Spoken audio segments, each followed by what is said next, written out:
My friends, welcome. Come in, sit down, make yourselves comfortable. For too long you've been standing outside in the cold rain of fear and confusion, looking at your suffering through a dirty window. Tonight I invite you to step inside, to sit by the fire of a new understanding. My name is Phineas Quimby, and I want to talk to you not about your sickness, but about your health. Not about your prison, but about your key. You see, for the better part of 20 years, people have been coming to me. They come with bodies bent by pain, with faces shadowed by despair, with diagnoses that sound like death sentences. They lay their ailments before me like unchangeable facts, carved in the stone of their flesh. And for 20 years, I have been asking one simple question. Why?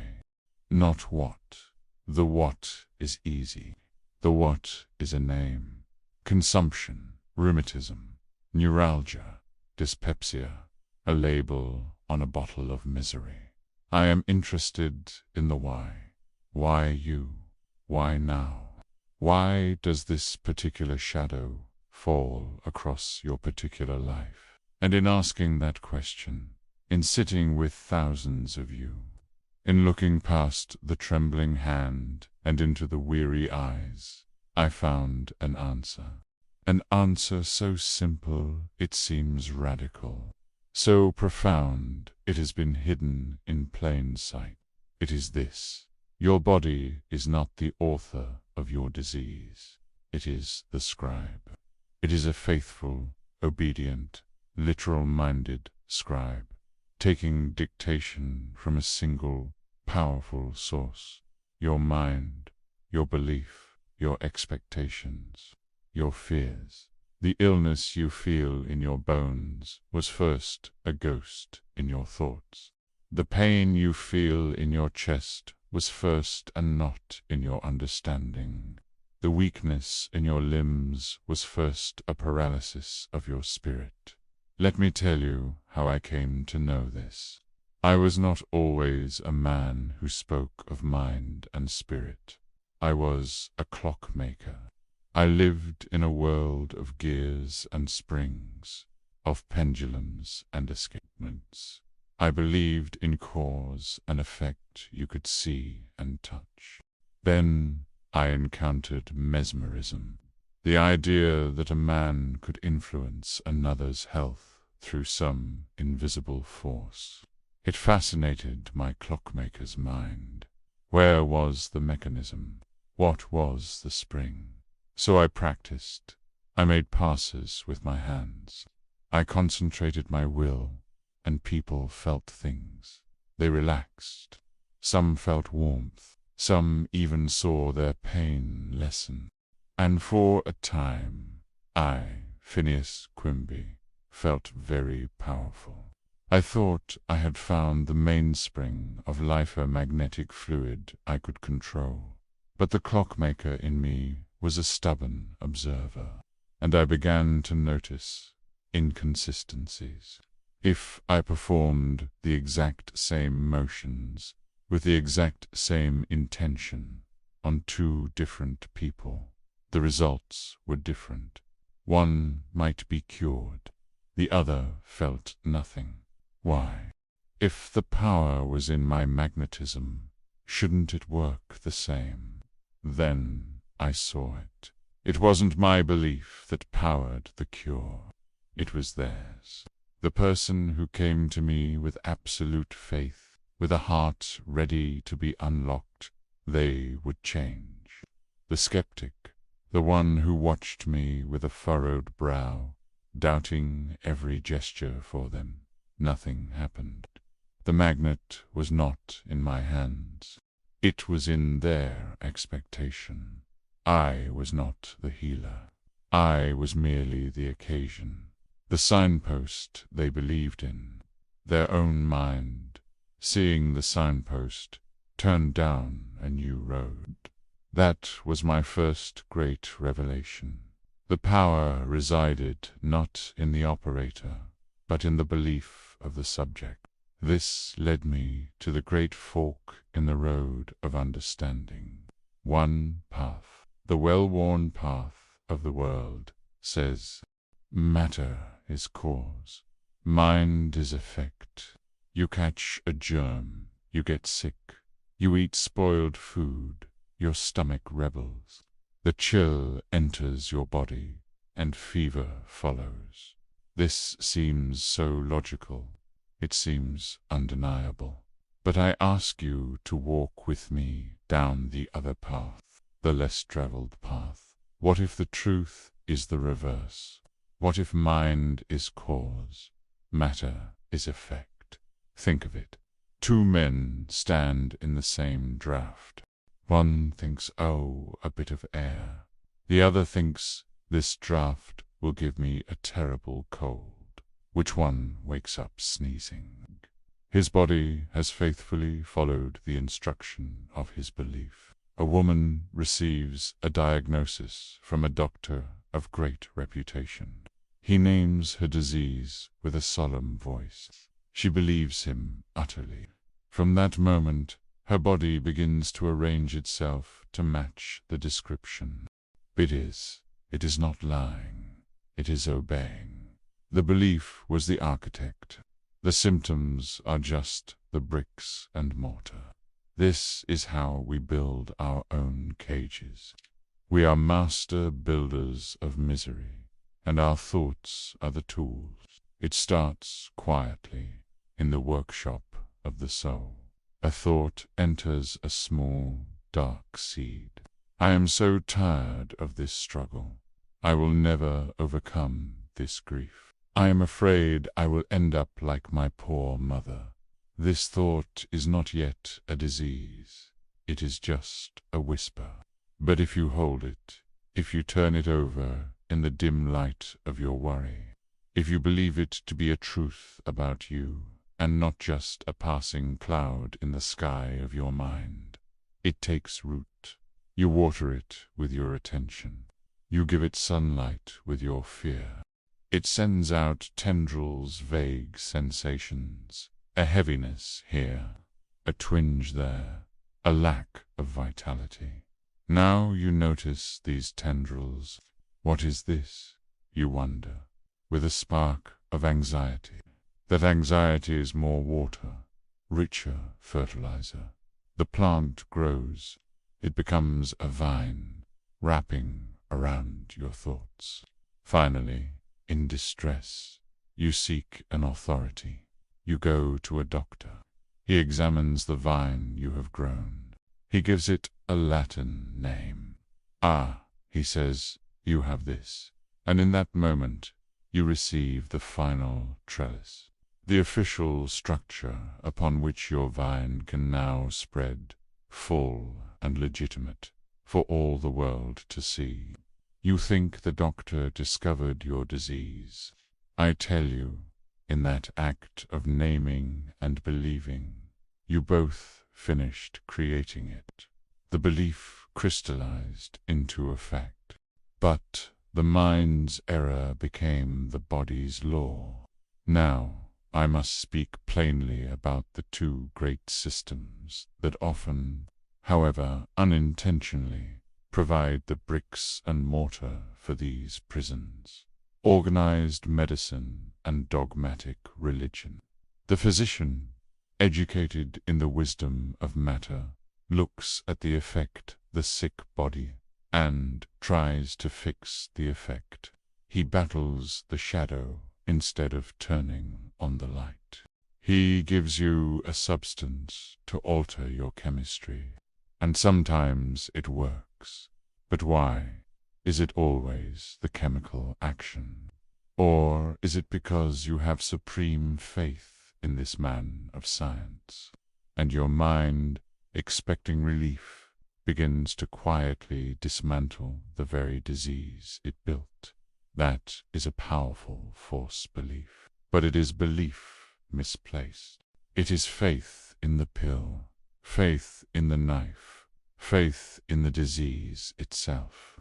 You have been taught to have faith in your chains, and the priest, he may, with the best of intentions, tell you your suffering is God's will, a punishment, a test, a mysterious cross to bear. Oh, what a profound and tragic error this plants in the human heart. To believe the source of all love would deliberately sicken you, to make you plead for mercy from the very hand that strikes you.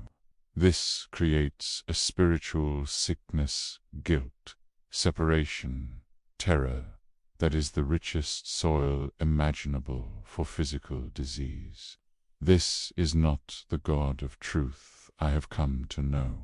The God I speak of is not a capricious king, but a principle of wisdom, not a distant judge, but the very substance of health and harmony in which we live and move. This brings me to the heart of it all.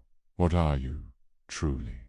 Are you this collection of aching bones and tired flesh? Is that the you that reads these words, that feels hope or disappointment? No, that is the house you live in. You are the inhabitant. You are mind. You are spirit. You are intelligence. This intelligence is not inside your body like water in a pitcher. It is the other way around. Your body exists within your intelligence, like an image held in a mirror. Your true self, the quiet I, and behind all your changing thoughts and feelings is healthy. It is whole.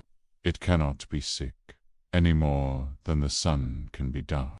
But this awareness, this I am, can become completely absorbed in a story, a terrible, convincing story.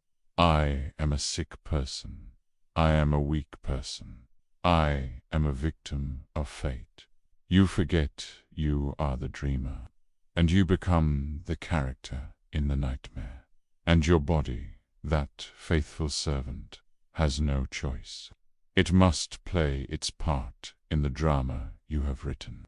It says, "Yes, master. If you believe you are in pain, I will show you pain. If you believe you are fragile, I will be fragile." So, how do we change the story? We do not fight the shadow on the wall. We change the object casting the shadow.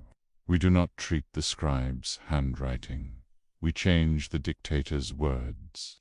The process is not one of battle, but of education, of persuasion. It is explaining to the frightened, believing part of youth apart that accepted the error, the truth of its own nature. When a person comes to me, I do not treat their body. I talk to their mind. I help them see the architecture of their ailment. I ask, what sorrow has been sitting on your heart? What fear have you been feeding? When did you first accept that you were not strong? Together we trace the vine back to the seed. And then I explain the truth. I explain that the pain is not a tyrant ruling them, but a signal, a cry from a part of them that believes a lie. I explain that their true self is not sick, and therefore this sickness is like a shadow. It has no substance of its own. It depends entirely on the false light of a mistaken belief. My words, my confidence, my understanding become a new signpost, a signpost pointing away from the dark forest of error and toward the open field of truth. As they listen, as they begin to doubt their doubt, a space opens. The old, rigid belief softens. The mind loosens its grip on the disease story. And in that space, the innate intelligence of the body which always seeks health, just as water seeks its level, begins to reassert itself. The scribe receives new dictation, wholeness, ease, strength, and the body, ever obedient, begins to follow these new instructions. The process we call healing is simply the mind returning to its natural state of harmony, and the body inevitably reflecting that change. This is not magic, it is law. It is the law of cause and effect applied to the spiritual world. Sow a thought of fear, reap a harvest of nervous palpitations. Sow a thought of resentment, reap a harvest of acidic digestion. Sow a thought of weakness, reap a harvest of fatigue. But the glorious converse is also true. Sow a thought of courage, and watch the breath deepen. Sow a thought of forgiveness, and feel the stomach relax. Sow a thought of innate strength, and feel vitality return. You are not a passive victim of circumstance. You are an active creator with every thought you harbor and every belief you endorse. This is the science of health. It is not a denial of physical sensation. It is an explanation of its origin. It does not ask you to pretend you are not in pain. It asks you to reconsider what the pain is. Is it a solid, malevolent thing? Or is it the last, fading echo of a mistaken idea, crying out for correction? Your body is your friend. Put is trying to tell you, in the only language it knows, sensation, that your mind has wandered into a dark place. It is not attacking you, it is sending an alarm. The cure is not to silence the alarm by force, but to heed it, to walk out of the dark place into the light of truth. So tonight I leave you not with a prescription, but with a question, a challenge. Look at your life, look at your suffering, and ask yourself with gentle honesty, what have I been believing? Have I been believing in a germ more powerful than my own spirit? Have I been believing in a diagnosis as my final destiny? Have I been believing in a God who wishes me ill? Have I been believing that I am weak, separate, and doomed to decay? If the answer to any of these is yes, then know this. You have found the seed. You have located the architect of your prison, and knowing that you hold the key. For a belief examined in the clear light of truth begins to lose its power. A shadow cannot survive when the light is turned directly upon it. You are not a sick body trying to find a healthy thought. You are a healthy mind that has been believing a sick thought.